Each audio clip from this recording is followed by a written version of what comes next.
This is Reimagining Higher Education, your go-to podcast with remarkable education leaders, sharing personal stories from their experience in and around the sector, including reflection and hope for progress. With your host, Dr. Noreen Golfman, former provost and vice president academic at Memorial University in St. John's, Newfoundland, and inaugural member of Studiosity's Academic Advisory Board in Canada. We collectively recognize that this podcast's hosts and guests have recorded this interview from across Turtle Island on the unceded and traditional territories of many nations in what we now know as Canada. We acknowledge past and current custodians of this land. Good afternoon, Graham Carr, President Carr. Really good to see you. To see you, Noreen.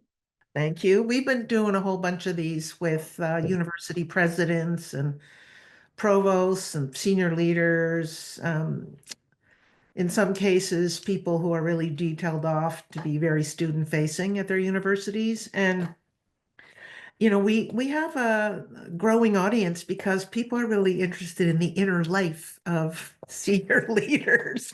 Not sure we'll get to your inner life, but it's really meant to be a, casual conversation about a bunch of questions that have to do with both your education, how you sort of reflect as university president on your own experience, and in view of that, or just in view of this particular moment in your leadership, what your thoughts are about where the student mindset is now, if one can even talk about that. But I'm going to hit you with the very first question we ask everybody who I talk to, and that is whether you have an object, a fetish object or not.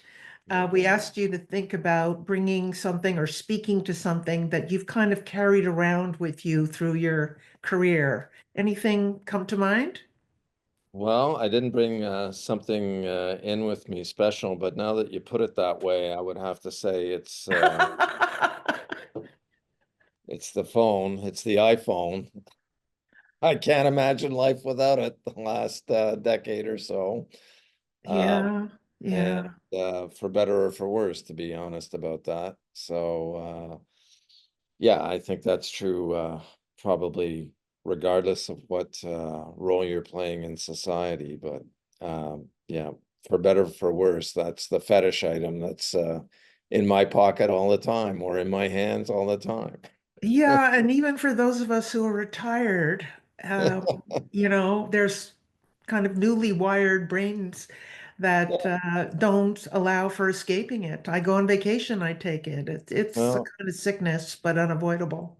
yeah, and I think it's a really a symbol of how accelerated things have become and how what a mishmash of the private and the public and the work and the I mean everything comes through your phone now, right? And it's also something that I think most of us I certainly use to get an extension on the world and a view on what's happening in real time. And yeah, so I think the fetish item that I'm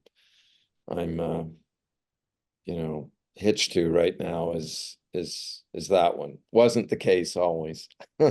No, certainly when you probably started a path towards administration, that dependency wasn't there.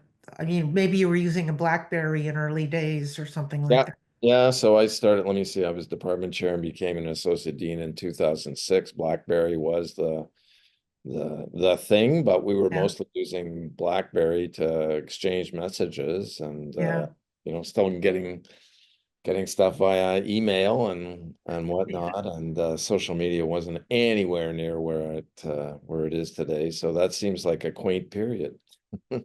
Yeah, it's almost a forgotten one, actually. Almost a forgotten one. Yeah, Yeah. yeah, yeah. You want to talk a little bit about how you went from historian, researcher, scholar to chair of the department to dean to VP to, I mean, what were those nudges that, Uh-huh. pushed you along? So probably like a lot of us, it was, if I'm honest about it, accidental. You know, when I came to university as a prof, I mean, I was just trying to hang on by my fingernails. I was on 10-month contracts initially, so I was hoping to you know, to strike pay dirt and land a tenure track job, and never imagined um, becoming involved in administration. And I have to say, was pretty oblivious to what administrators were doing in the university. When, if I think back on it now, I would have struggled to name who the senior administrators were at Concordia when I arrived. And maybe that's still the case for some younger faculty today.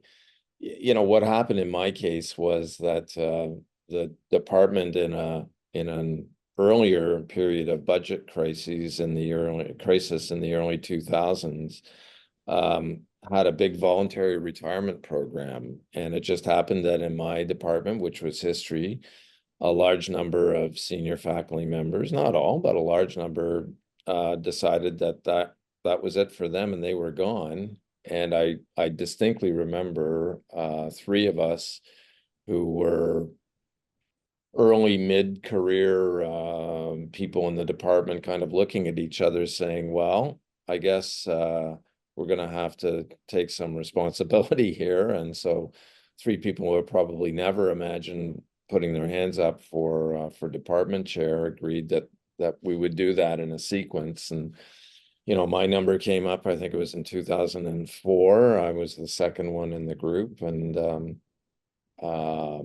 you know, I was department chair for 2 years, and then out of the blue, somebody we both know, David Graham, who was the dean of the Faculty of Arts and Science at the time, asked me if I would be interested in joining his team as an associate dean for research and graduate studies. I had never given it a moment's thought. My playbook was to finish out my third year as department chair and just go back to being a faculty member. But it's always nice to be asked, and it looked like an opportunity. And I guess what it in particular seemed like an opportunity to challenge myself to learn new things.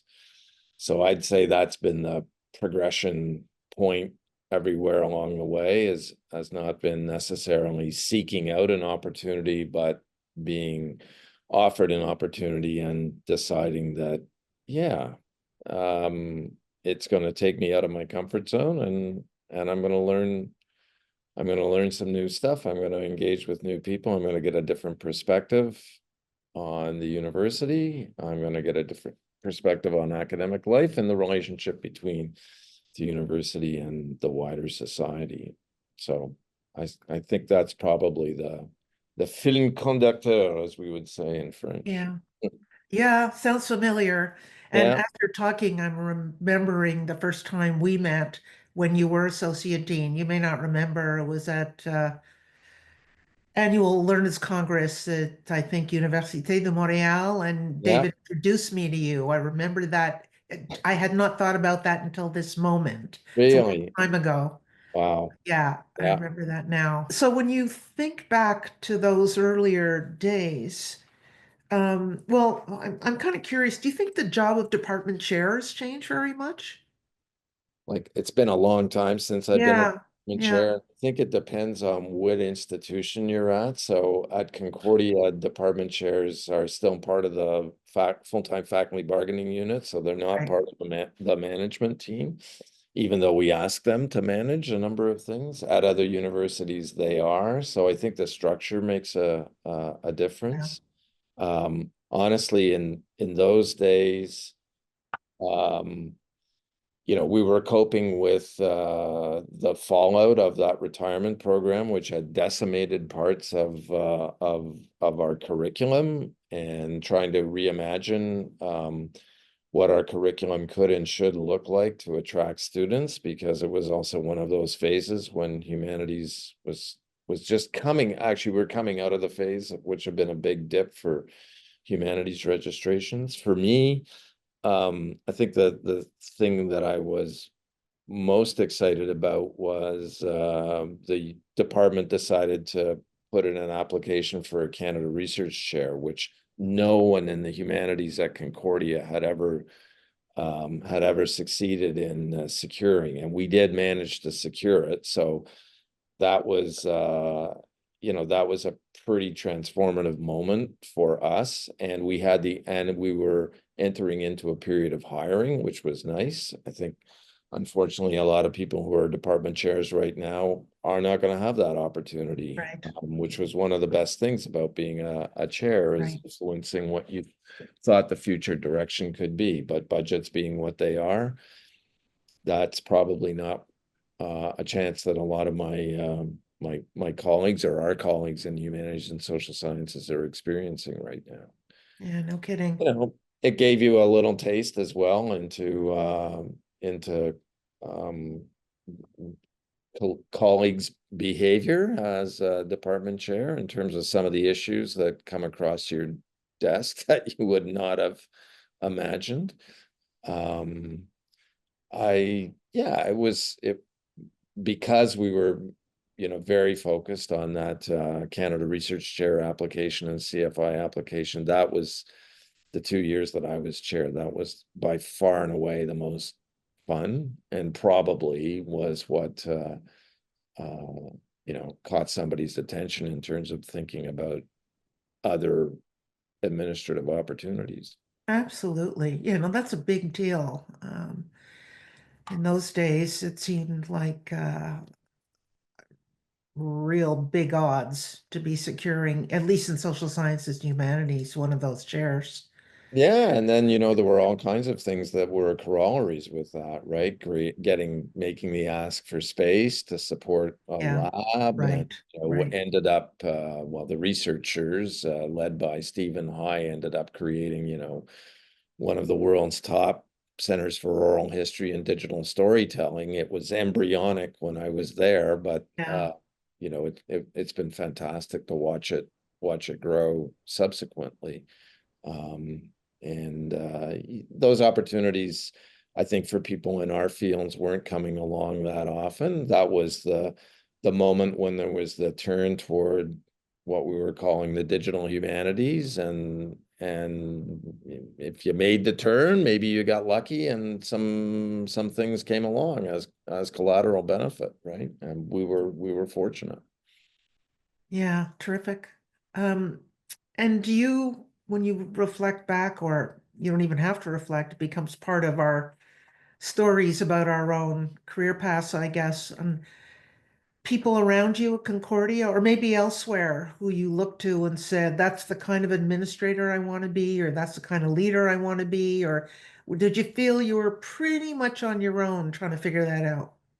I think I was really lucky when we joined that arts and science team. David had assembled a really great team with colleagues. Well, one of whom is no longer with us, Justin Pawlowski and Joanne Locke and Kathy Bolton and others. We worked really well as a team. Was an opportunity for me to learn about David was an experienced administrator by that point, which we were not. So it was helpful to be working with somebody who actually knew how to uh, get ideas moving forward into the wider university.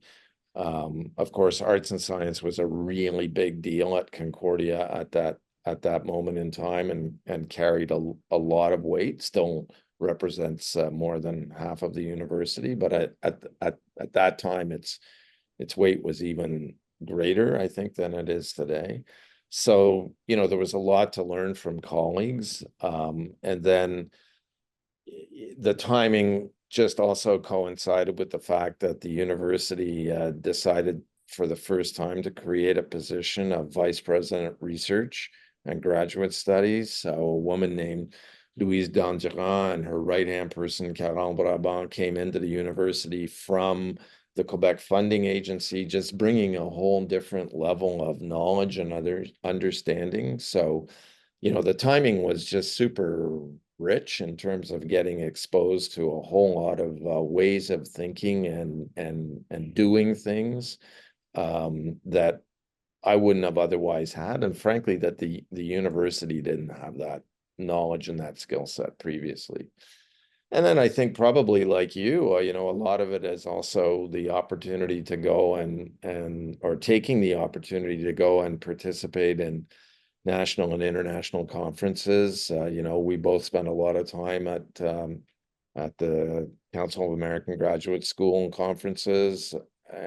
Really great, again, learning opportunity there to see people with more experience working in different environments, what they were trying to do that was exciting and new. And I think that's, you know, that was an important part of I joked with some colleagues, you know, there came a moment in time when I stopped going to history conferences because I was Yeah, finding it more exciting to go to conferences around administration, which for yeah, some people would never be possible, but for me, you know, it was important because you were getting a different perspective. And as you know, as you move into different roles within the university, your horizons broaden and your skill set has to broaden along with that, and your network broadens. And absolutely. Yeah.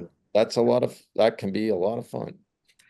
It is a lot of fun. I just wonder whether, like me, maybe you don't have time to think about it. In retirement, I have more time to think about things that you know, didn't have a second to reflect on. But something that's become more obvious to me the further away from administrative life I am is the paradox of that horizon widening, and the distance that you get from your discipline, as you just said, and the student body. Yeah, You're no, both that's in true. charge of running the plant with a team, but Yeah. you're further removed from the ground than ever. Yeah, that's certainly true. And yeah, you know, I because most of my career in administration initially was in research oriented stuff, you know, I even remember in terms of my own teaching, there became a moment in time where I just realized this isn't compatible anymore. I can't maintain I can't continue to teach undergraduate or graduate courses. I'm getting too far from the field. It's Right, not my right. focus is. It's not advantageous for the students. It's not great for me. But that's also a sign that Yeah, you're yeah, moving away from what you'd always kind of imagined was your core activity. right, right. Uh, so I think then the question is just to reframe it and say, well, what can you do on behalf of the institution as a whole that's going to create a better space and a better set of opportunities for students, for your researchers, and in my case now also for our staff. So it's not that you're abandoning that project. That's still the core project, but maybe you're thinking differently about the pathways that can create new opportunities for those students. Um, and you know, so you're providing a more indirect kind of support, but without that indirect support, maybe things won't advance as you would like to see them. Yeah, I think that's a reassuring way of thinking about it. I wish I had said that to myself a little bit more often. So caught up in the day-to-day of doing stuff that often that, benefit effect or beneficial effect doesn't, come first to mind, even though that's what you're doing. That's Right. I why. mean, I don't think you necessarily have to be in the classroom delivering Yeah, courses to have a positive impact on a right, student's experience right. at the university.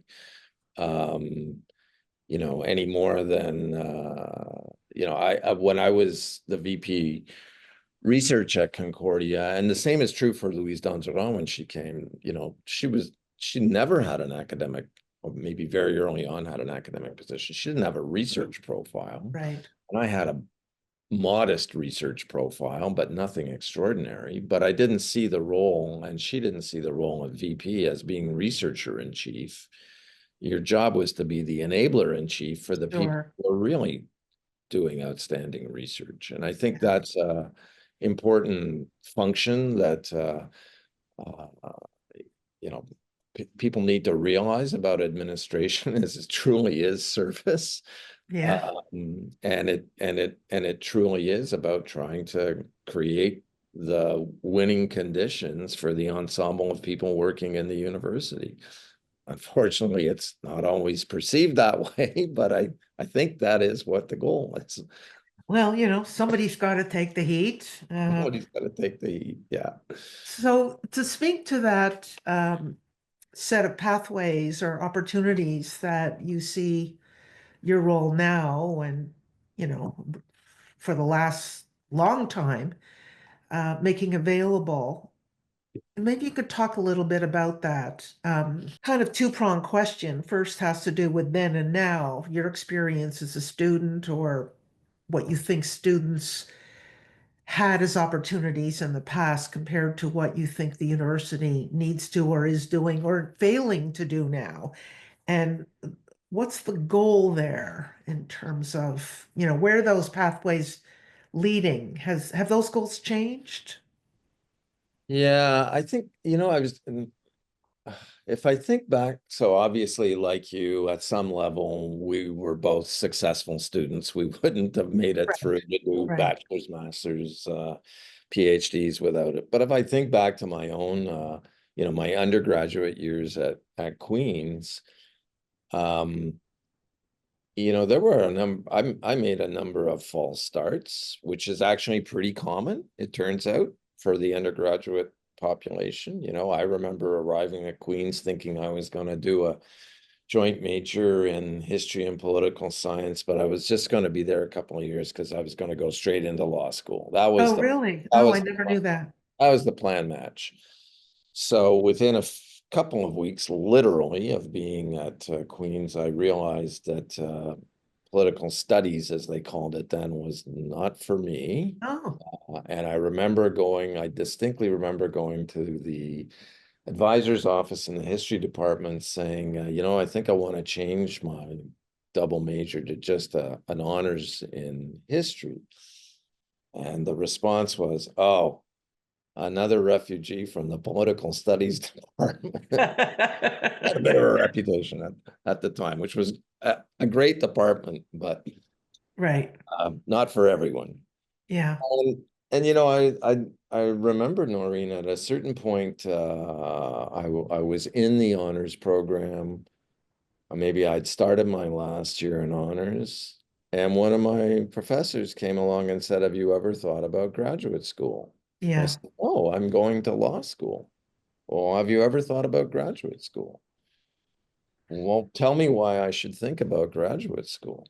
Well, at Queen's, you were in small classes, you were doing a lot of research papers, and obviously seemed to be going well. And so, I got persuaded to apply to law school, to apply to graduate school, which I had never imagined doing.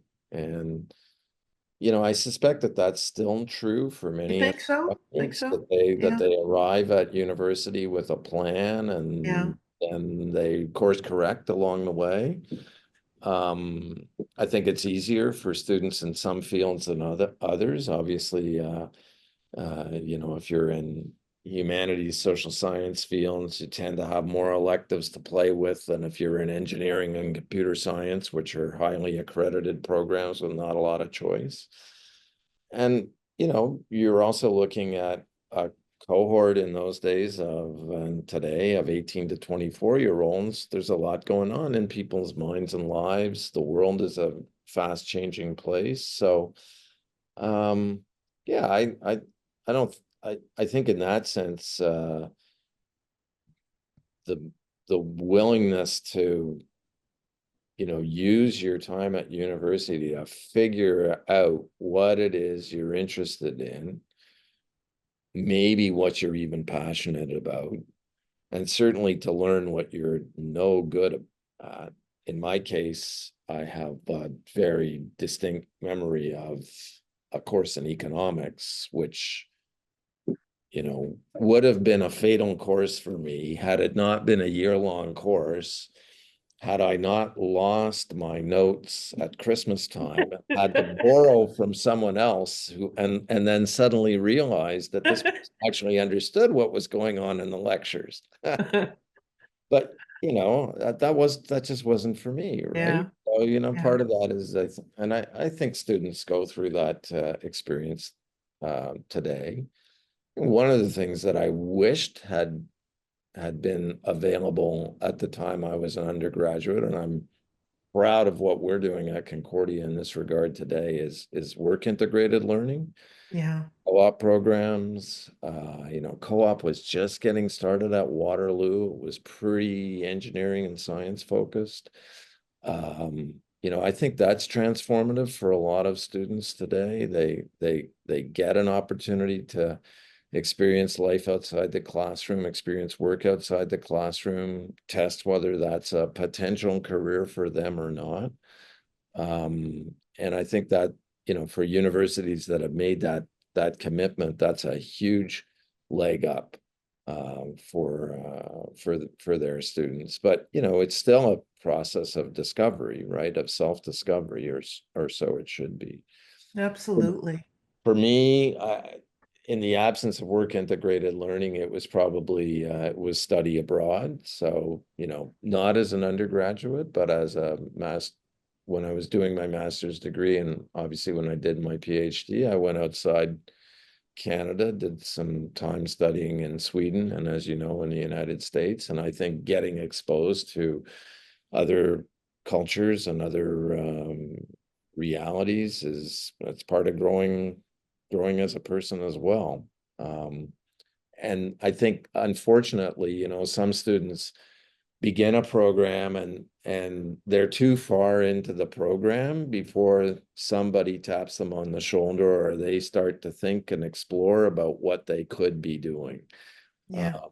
And so they miss the opportunity, to capitalize on some of the mobility possibilities that are there, and some of the maybe work integrated learning possibilities today that are there as well. The work integrated learning piece is so important, and it certainly wasn't part of the language. There was no acronym No, capturing it when I was an undergrad or grad student, for that matter, certainly not in humanities and social sciences. There no, were emerging co-op programs in maybe in business, but largely in engineering, in my experience. yeah, But I wonder, why there is this disconnect, and maybe I'm overstating it though, about the value of universities today when we have made such a remarkable shift yeah. to work integrated learning. And do people not get that outside the university? Have we not sold that enough, or we're not talking about that? Is it not pervasive enough? Where is this emerging sort of anti-intellectual, anti-university, anti-higher ed thing coming from? I mean, it's a big question and we can speculate, but Yeah. view of the shift universities have in fact made, it's kind of surprising. Yeah, so there's a gap between the perception of what a university education is like today and what I think we believe we're delivering Yeah, or yeah, at least the options that we're delivering on a day-to-day basis, which is not to say every student is taking advantage of those sure, those sure. options. I don't know that we've been the best storytellers about the university experience to the public. We've tended to tell the story of the university experience to government, specifically with respect to research funding and the desire to grow research activity, which is a perfectly laudable part of what universities do. I think we've been less articulate and less deliberate about talking about how we've changed curricula, talking about how we've developed partnerships across the board, not just with business or financial institutions and industry, but with not-for-profits, with government organizations, with arts organizations. At Concordia, we had close to 5,000 students in work integrated learning last year, undergraduate and graduate, and that included, students from our Faculty of Fine Arts.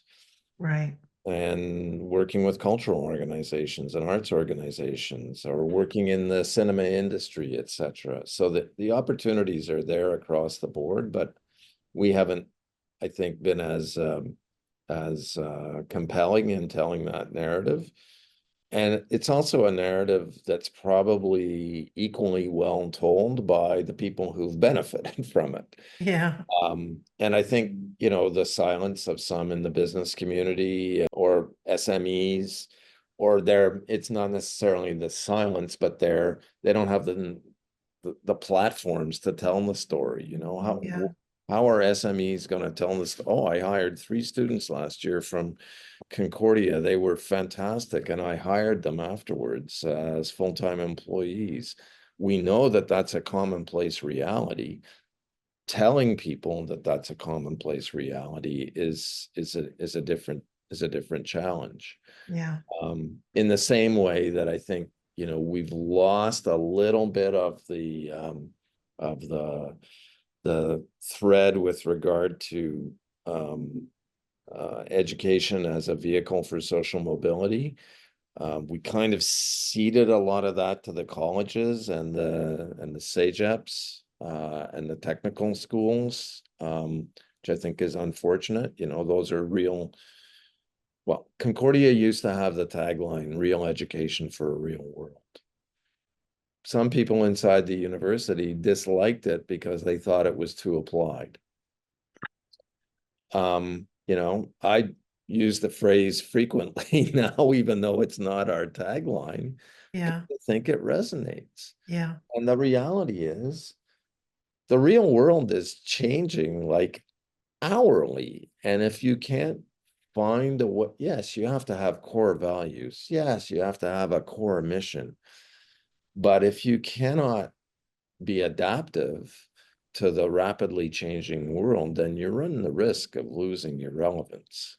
Um, and let's face it, we don't have the same monopoly on choice of educational choice for the 18-year-old and beyond cohort that was the case when you and I were Right. Well, also, universities are kind of by nature places where slow learning happens. Like you spoke of it yourself, the yeah, self-discovery, that it's yeah, that time when you're finding out who you are, what you like, testing yourself in a world that's demanding kind of instant knowledge acquisition, practical skills. And yeah. I don't know how we resolve that necessarily. I mean, how quickly can universities respond to that world given our nature? Right. Yeah. So I think there's two things there. One is that, you know, the individual student is undergoing that slow learning experience over an ensemble of years, right? In the classroom, in different classrooms, with different student cohorts, maybe with different employers.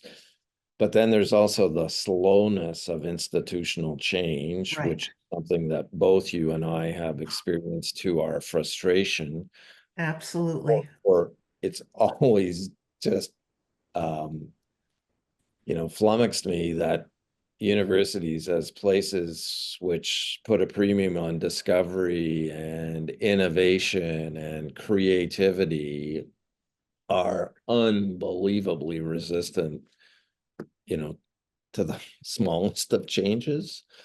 And it's the same colleagues, right, who want to be valued as the creators and the innovators on the one hand, but don't want to really see anything change in terms of how they're expected to teach or deliver courses or deliver curricula.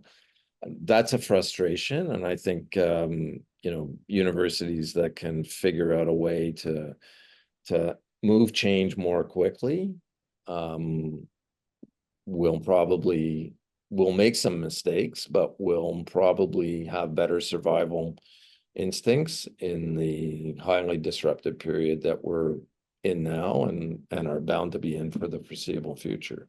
Yeah, I would tend to agree. And do you see AI as part of that or technology helping that more nimble response or? Yeah, I do. So obviously AI is going to have an impact on teaching and learning and learning outcomes. I mean, positively, it can allow you and allow students to monitor better, to identify where there are problems and to Yeah, intervene. Let's take that as an example. I think as an organization, universities, like all organizations, have to be thinking about the applicability of AI to a number of tasks that we routinely perform in the university, which can be performed effectively through generative AI.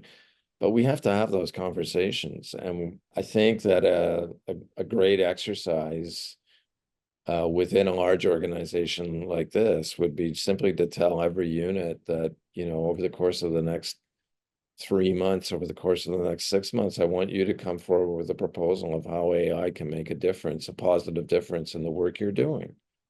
Maybe some of it will be tinkering at the edges, maybe something substantial won't come out of it, but unfortunately, I feel like if we don't give it a mandate, it's not going to yeah, happen. yeah, yeah. Uh, and And that's but then giving that mandate in a university environment is a little different from giving it in a private sector environment as well. But to me, that's Yeah. that's an illustration of of a of a change that's upon us, and we're not harnessing it the way we could, for sure. Yeah, I'm not so sure Canada is stepping up. You would know better than I these days, but to that conversation, everybody's kind of, I should say everybody, but a lot of floundering around or avoidance of it, or, you Yeah, know, look, I think that's happening in the private sector as well. I don't think the absolutely. private Yeah, sector that's true. are That's any are true. any are any better equipped. Oh, actually, there's an opportunity to use the university. We have an Institute for Applied AI here. The goal of which is to work with businesses and government to help them explore AI solutions to challenges they face. I need to get that institute to look at how we're operating as an There you organization. go. Yeah. Instead of just exporting the knowledge, maybe we need to apply some of what we're sharing with others. But I think that most organizations are really struggling with the AI reality, how it's going to affect their workforce, how it could improve their activities. Because there are also labor discussions around that. Sure. Whether you look at the creative arts and Yeah. the conversations that are happening there, or whether it's financial institution, it's going to have an impact on the kinds of jobs that currently exist in all sectors. Well, our students are using it, so there's that. There's a lot to learn from them. I know that there are, across the country courses where students are given a lot more authority than people expected they would have in helping inform instructors and staff about how they're applying it. Kind of interesting. Yeah, at the same time, I mean, it's an N of one, but I was having a conversation with one of our students who was on doing a study abroad in Southeast Asia, um, student in engineering, uh, who was hoping to see more integration of discussion of AI in curriculum. So Yeah, not necessarily using it as a tool to deliver an assignment, etc., but instead wanting to be able to understand and reflect on how AI was going to change the practices right. within the field Sure. of engineering, or change the demands from the industry sectors about certain skills. Right. So I think there's the how students use AI to do their assignments is one issue. I kind of I realize that's a priority for a lot of people.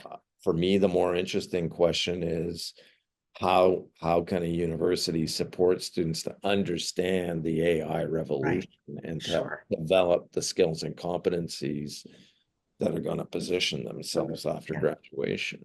Yeah. Yeah. No, absolutely. I'm sure that's where we're going. Have to. Yeah. So I got a couple more questions. I don't want to steal all your time on a busy whatever day this is, but what advice would you give students today? Anything, or you find yourself sort of pontificating or asked to speak at student events, and what challenges you to, or what about that challenges you to come up with something that they're actually going to listen to? Yeah, I mean, it's tough and it depends on the students, right? Yeah. So, you know, obviously on many campuses right now, there are some students who are highly mobilized by geopolitical matters, and I'm probably the last person they want to hear from on some of those issues. You know, there are other students who are really interested in thinking about their future. You know, I thought a couple of years ago that, and I still believe this could be the case, that one really important rallying point for the campus could be around sustainability issues that Yeah. students traditionally had been heavily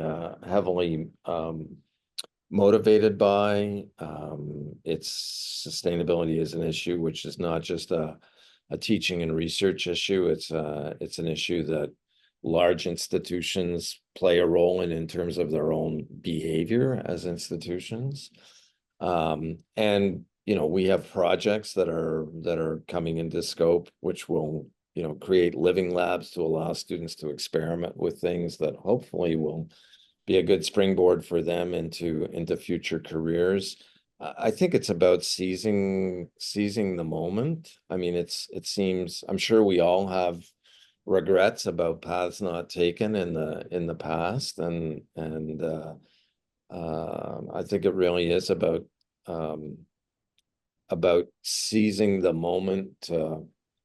It's a very privileged moment to be a university student. You know, people leave you sort of alone to think and explore and Yeah. discover in the best possible scenario.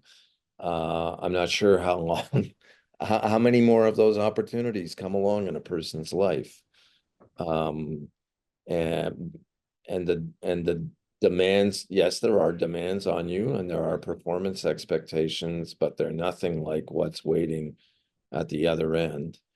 So I think, you know, capitalizing on that to really make an effort to discover things and get outside your zone of comfort, that's huge, right? Um, I mean, other students they're in the university, they're very disciplined, they know exactly what it is that they want, or they're already combining you know, extracurricular activities with their academic work. You know, it's varsity championship season in Canada right now, and I think of all of those student athletes who, you know, parceled out their time over the course of the year to meet the demands of being on an athletic team and to hopefully be highly successful academically, and who are ambassadors for the place. Yeah. Uh, that's just there are loads of students like that. I think students, whether they're involved in athletics or whether they're involved in things like Space Concordia, you know, building rockets and satellites here at the university, um, it's a terrific opportunity to really explore. So seize it. And by the way, if you're in a city like Montreal, Yeah. I explore beyond the boundaries of the campus. There's a reason why this is a great university city. Take advantage of it. So is that the advice you'd give your younger self? Or would you add anything to it? Honestly, I think at the time, I certainly had no idea of what a special opportunity university was really. You know, I'm probably like a lot of people, I really wanted to get away from home. Yeah. You know, I wanted to do something new. I figured out already that I was pretty good at at school and academics. I didn't really know what I was getting into. I arrived at Queens and I suddenly realized, oh my God, there's a lot of really smart people here, and I feel a bit like an imposter, and it took a while to work that through. You're learning things about yourself as a young person.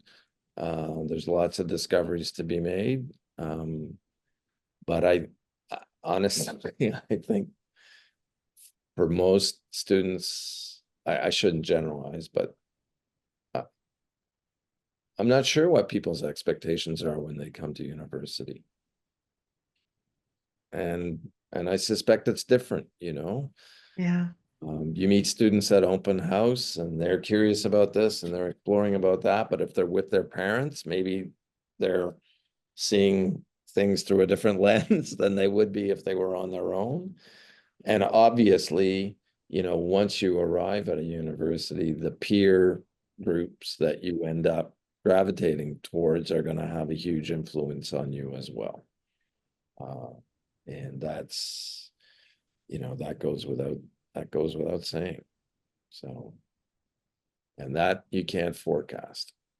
No, and also it's hard to articulate anything meaningful to people who's, are just an open book of big and unformed expectations. It's always there's that gap between what we've lived and who you're talking to. Yeah.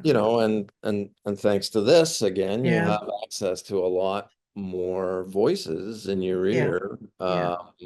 and a lot broader spectrum of advice and invitations to this part of the world and this area of discovery versus compared to what we had. Um, there's no comparison, right? Right. Right. Uh, and I suspect that also means that there's also when I walked into a classroom as an undergraduate, I was in some awe of the person, Yeah. of the sage on the stage, right? Yeah. Yeah. Um, that may yet be the case today, but I suspect that many people walking into classrooms today are also in awe of people who in other walks of life and influenced by them. And part of it is Sure. then sorting through the different kinds of influences. So I think that's also a really seismic shift that's happened in Yeah. society. Yeah. And it's a much more, you know, universities in Canada are far more diverse places today than I mean, the range of people that you would meet or could meet, can meet today, will meet today. It's just operating on a whole different spectrum than the range of people that I would have met as an Oh, undergraduate for sure. For decades sure. ago. Um, and I think that's important too in terms of the changing dynamic of the university culture. And again, we are not the same places, we are not the same places today that we were 40 years ago. We're not the same places today that we were 20 years ago. That's for sure. And I can tell you with current funding challenges that universities are facing and everything else, we will not be the same places in 5 years that we are today. It's a pretty radical moment in the history of Yeah. For good and bad, I'm sure. yeah, yeah. Well, good luck with navigating that very uncertain future. And Thank you. You got out just in time. well, circumstances, fate, choice, all of that happened. And I'm still pretty attached to university life and university culture. It's my formation. And Yeah. there's really no escaping it in some sense, even though I'm not sitting at a desk every day, saying, buy that, sell that, or whatever you're doing. Um, but yeah, it's in I never left it, never left learning, a life of learning or a life in higher learning, certainly. So, Yeah. well, thank you for all the time. And Thank you. again, Thanks good for luck. reaching out. Thank you very much. You look after. We'll check in with you and see how you're doing in some future time. Sounds good. All right. Likewise. Visit studiosity.com/students first for information on the next Students First Symposium, an open forum for faculty, staff, and academics to candidly discuss and progress the issues that matter most in higher education.